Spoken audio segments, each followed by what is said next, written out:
Hi YouTube, it's Kathy and this is my December 2018 reading wrap-up. Happy New Year! If you're not already aware, I do weekly entertainment wrap-ups of everything I read, watch, and listen to, but this video will be just the books from December. I'm going to start with the nerdy, hardcore stats and charts, and then move on to what I read. I don't have a chart for this fact, but the total amount of books I read in 2018 was 237. That is the most I've ever read in a year. That was a total of 73,036 pages. And also resulted in a 50-book pledge creating a new badge, because I told them there were no badges after you hit the 200-book mark, so they made this.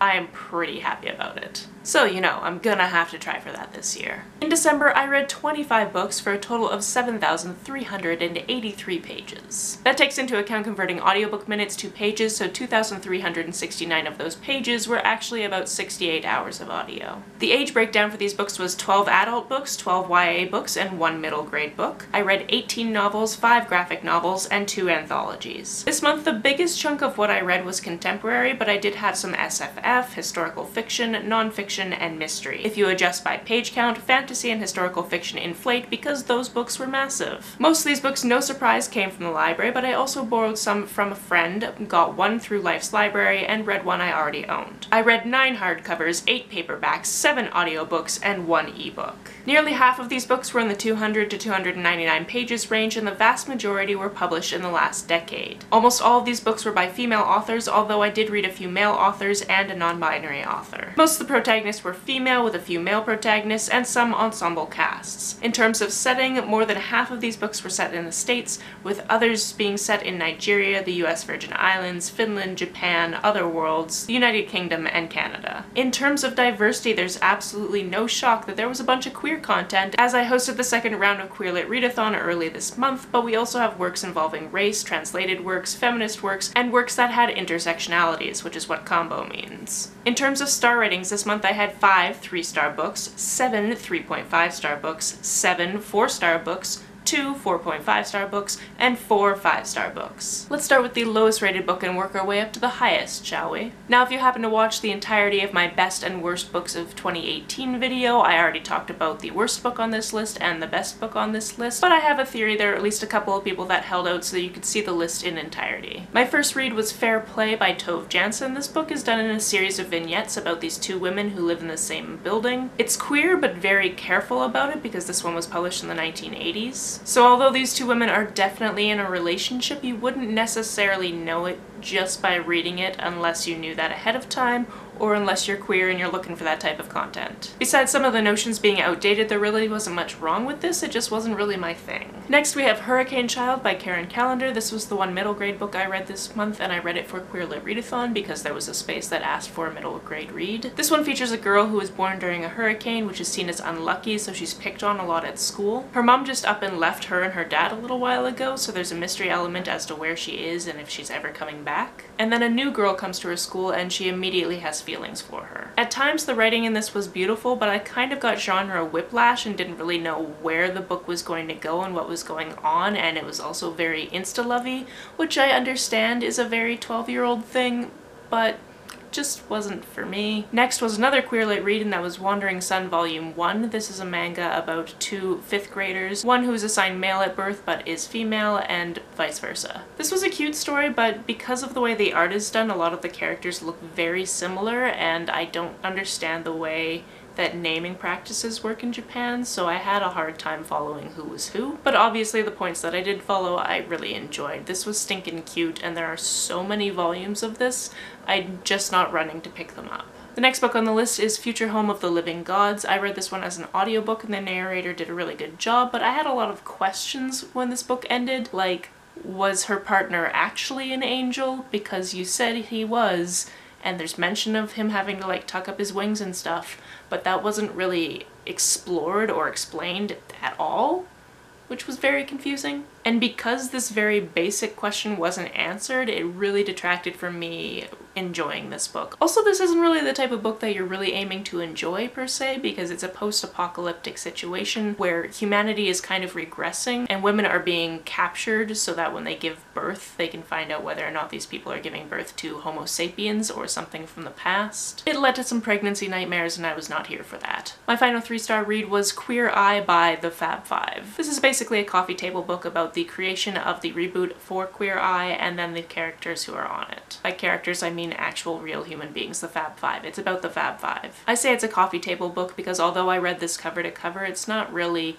that interesting if you read it cover to cover. It would be more interesting as something you leave on your coffee table and pick up and flip through every once in a while. But I kind of knew going into this that nothing in this was really going to blow my mind away. I just wanted more content from the Fab Five, and that's what this was. On to my 3.5-star reads. First we'll go with Bingo Love by T. Franklin. This one is a graphic novel about two women who met when they were in their teens, fell in love, and then their family split them up, and then they meet again years later playing bingo. I really enjoyed this. There were a couple of points in this where the narrative was broken and you were told to go find web exclusive content to see how some subplots were played out, and that really bothered me. I do understand that they came out with a new edition called the Jackpot Edition that has that content in it, so you don't have that issue, which is great, but that's not the issue I read. I felt personally attacked by the last panel. It almost made me throw the book across the break room because I thought I was gonna start crying in the break room, and I just don't like crying at work, so thanks for that. My next 3.5-star read was Fried Green Tomatoes at the Whistle Stop Cafe. This one was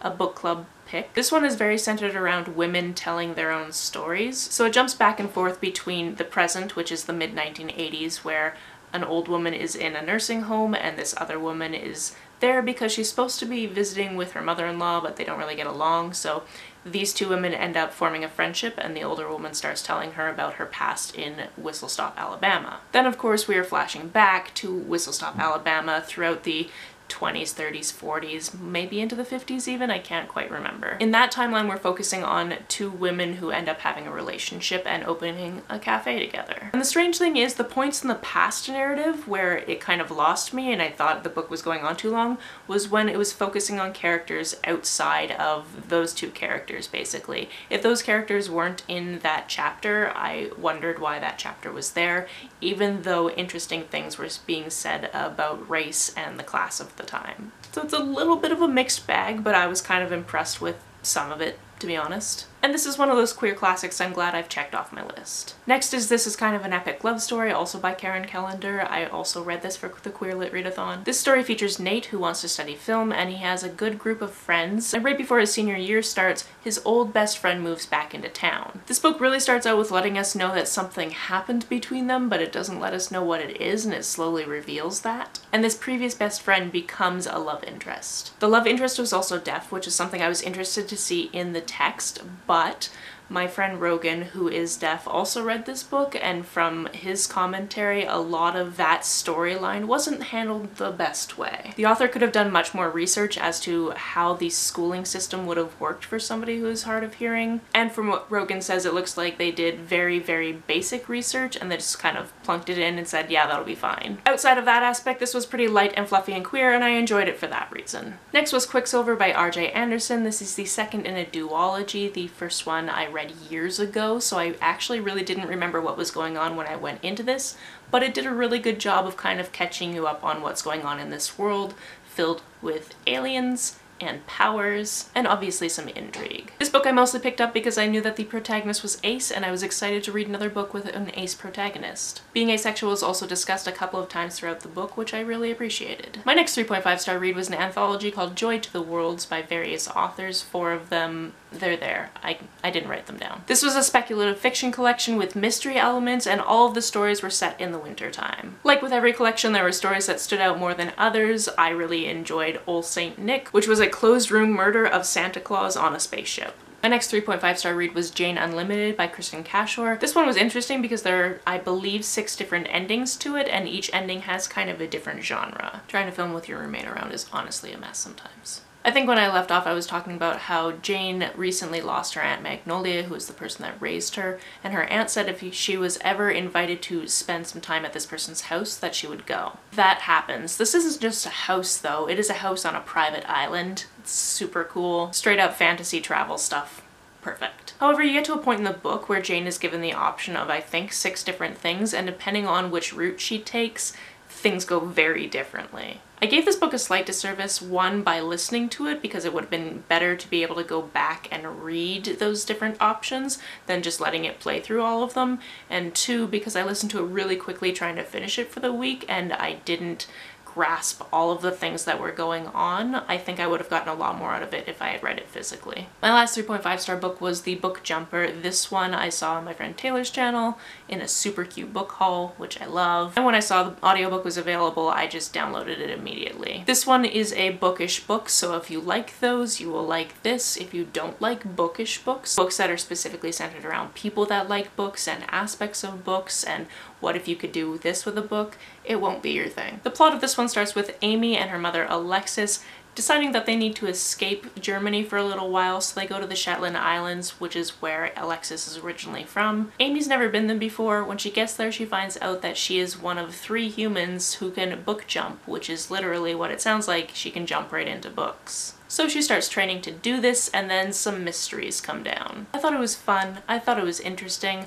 I also find it really interesting that both this and the Inkheart series are both translated from German and by German authors because they're very similar concepts. So maybe there's this whole treasure trove of bookish books in German that I just haven't discovered yet, and I kind of want to go looking for them. On to my 4-star reads, the first one being A Two-Spirit Journey. This one was my nonfiction for the month, and this is the autobiography of a Cree elder from Ontario who is still living. It starts with her grandmother's life and goes forward from there, and we have lived very different lives. A lot of this was very eye-opening, and what drew me to pick this up the most was out of the LGBT+ acronym, the thing that gets left off the most often, or I know the least about, is 2, which is for Two-Spirit. My next 4-star read was Girls of Paper and Fire. This one was actually the group read for the Queer Lit Readathon, which I thought I wasn't going to be able to get, but while the readathon was happening, the audiobook came into my library's subscription service, so I snatched that up immediately so I could participate. Because you know I love to black out a bingo board. This one is about a society that's broken up into 3 different parts: people that have no magic, people that sort of have magic, and then people that have a lot more magic, basically. And in this society, the paper people, who are the lowest tier, are obviously treated poorly, but the king does this thing every year to say that he's treating them well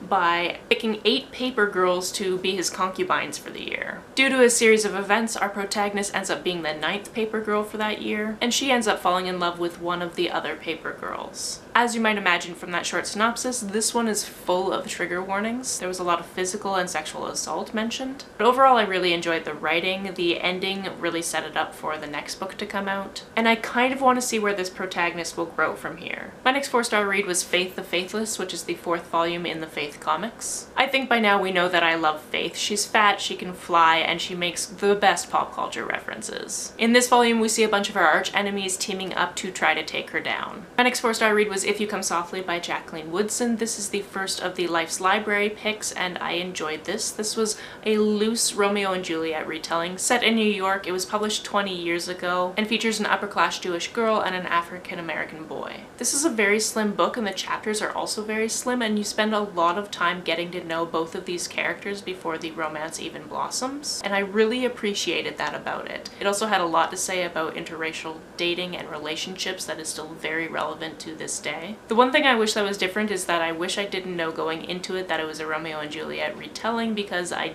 did not want to be looking for the tragedy. But that's my own fault. My next 4-star read was My Sister the Serial Killer. This one was set in Nigeria and followed 2 sisters, one who is a serial killer, and the other one who takes care of her little sister and cleans up her messes. This one definitely had some dark mystery elements to it. It opens with Ayoola calling her sister Cordy because she has just killed her boyfriend. She says it's self-defense, but this is not the first time that people have died when she has a weapon in her hands. So Cordy is very conflicted because obviously she's going to keep helping her sister, but also she wants to make sure that other people don't die. This is then complicated when Ayoola meets the man that Cordy has been in love with for 3 years and then starts dating him. It was dark, it was creepy, there was sibling rivalry, you started really feeling sorry for people. I enjoyed listening to this one. My next 4-star read was Less by Andrew Sean Greer. This is the one that I finished at the very beginning of the month. This one is about a man who is about to turn 50, and the man that he's been in a relationship for the last decade or so is about to get married to somebody else. In order to not go to that wedding, he takes a series of engagements around the world where he'll be speaking at conferences or teaching classes in Germany. He basically just said yes to all of these opportunities so he wouldn't have to be around when the wedding takes place. And then of course this book is his series of misadventures. This was incredibly funny. The writing was funny, the situations he found himself in were funny. It was also gut-wrenching at times, but in a way that he was able to make light of it. So if you're looking for something with a lot of funny and a little sad, this is one to pick up. My last 4-star book was a reread, and that was Aristotle and Dante Discover the Secrets of the Universe by Benjamin Aliris Sainz. This one is read by Lin-Manuel Miranda, so right there is a really good reason to pick it up. And this one was a last-minute addition to my Queer Lit Readathon TBR because I accidentally returned the audiobook that I was going to use for that week when I was trying to return Less. And then of course there was a holds list, so I couldn't get it back immediately, so I picked this one out. This one is about a couple of Mexican-American boys in the 1980s, and it's basically them getting to know each other, growing up, and finding out about themselves. It is a beautiful queer story, and I know that some people say that it is a little bit too optimistic, but we need those stories sometimes. On to my 4.5-star reads, the first one being To Be Honest by Maggie Ann Martin. This one made me cry, so there's that. Savannah is a fat, brainy teenage girl whose older sister has just gone off to college, which means that now she lives with just her mom, which is a problem. She loves her mom, but her mom was recently on a weight loss reality show, which made her lose an extreme amount of weight in a very short amount of time, and also has made her kind of brainwashed, and she's constantly judging Savannah for her food choices. On top of trying to manage her mom and her fat phobia, she's also trying to have a great year of high school. She's trying to figure out what she's going to do for college. She's managing a crush on her best friend's cousin. I read this in one sitting. It was highly enjoyable. Another book I read all in one day, although it took all day because it was about 400 pages, was The House of Impossible Beauties by Joseph Cassara. This one is a historical fiction set in the 1980s in New York and follows a cast of characters who are all part of the same drag house. Now, if you go into this thinking it's going to be mostly about drag and it's going to be akin to watching RuPaul, you are not going into this book right. It's not like that at all. There are so many things I could say about this book, but the thing that I want to reiterate is the use of language in this book was phenomenal. The vast majority of this cast is Latinx, so they switch between English and Spanish quite freely, and that happens throughout the text of the book. And what I love about that is the Spanish is not italicized, which is the common practice when you're using a word or two of a different language in a sentence. But that doesn't happen here. It is free-flowing between English and Spanish, and if you don't speak one of those languages, you just have to figure out what's going on in that sentence based on context, and I absolutely loved that. There was never a point where this broke me away from the narrative and I wanted to stop to find out what was going on, because I could always at least get the gist of what was going on and just wanted to keep seeing what was going to happen to these characters. There are a ton of trigger warnings for this book. It does get very, very dark. There is abuse in it, but there is also happiness and love and light, and I adored it. On to my 5-star reads, the first one being Heartstopper by Alice Oseman. This one is an adorable graphic novel that was first a webcomic and it's now being published into volumes. And it follows a character realizing that not only does he like girls, he also likes boys, one boy in particular. The art is adorable, and if it wasn't for the fact that December has been an incredibly busy month, I would have gone online to read the rest of the comic because it leaves off in a very cliffhanger place. Speaking of cliffhanger endings, my next 5-star read was Check Please. This one is also probably the cutest graphic novel I will ever read in my entire life. It's about this boy named Biddy who used to be a figure skater but in college joins the hockey team, and it's about the team camaraderie, it's about him baking pies, him being a vlogger, and him falling in love with the team captain. Again, this one is also a webcomic, so I need to set aside a space of time where I can just sit down and read it all. My penultimate 5-star read this month was Ink Mistress. I finished this a few hours before the year ended, and it was so good. Azra is a demigod, and she lives in the mountains above a small village. She was raised by a herbalist who died a couple of years ago, and Basically, when it's winter, people can't get up to where she is, which really sucks because she's not really supposed to leave the cave unless it's very, very important. And also the girl that she loves is down in the village and she basically goes the whole winter without seeing her. Spring is starting to form and very soon she's going to be able to see the love of her life, but unbeknownst to her, some things have changed while they've been apart. After reading that entire book, that is just the tip of the iceberg of what happens,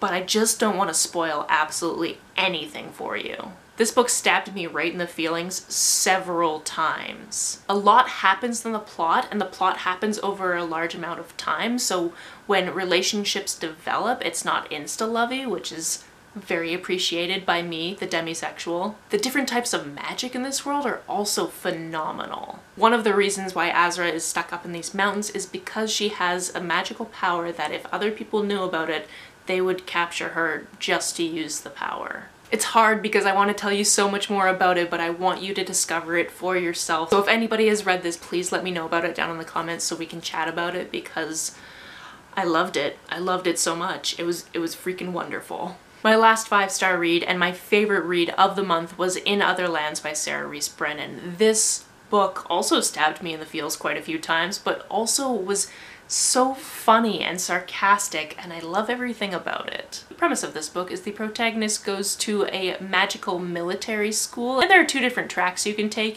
You can either learn to be a warrior or learn to be a scholar, kind of doing the strategy of war. Our protagonist is a pacifist, so obviously strategy for him. However, the girl he has an instant crush on is a warrior, so he spends a lot of time knowing what's going on in the warrior classes. And when she decides that she wants to study both tracks, he has to help her. This character is incredibly snarky, incredibly smart, incredibly well read, and there were several moments throughout this book where I just started laughing just because of the way things were written. For example, when you go into a fantasy book, you don't expect the main character to talk about mermaids as though they're badass, but he definitely does. Our main character is also bisexual, which definitely comes into play and is discussed at length at some points, and I, again, really appreciate this content. If you want to hear me talk more about these books, or other books for that matter, the playlist for my weekly entertainment wrap-ups is always listed down below. I've done 2 years of weekly wrap-ups, which is over 400 books, so there's lots of backlog in case you find your TBR empty. If you've read any of these, please let me know about it down in the comments below. On the way down to the comments, if you hit that subscribe button, that would be very nice of you. You can like and share this as you see fit, and I will see you very soon.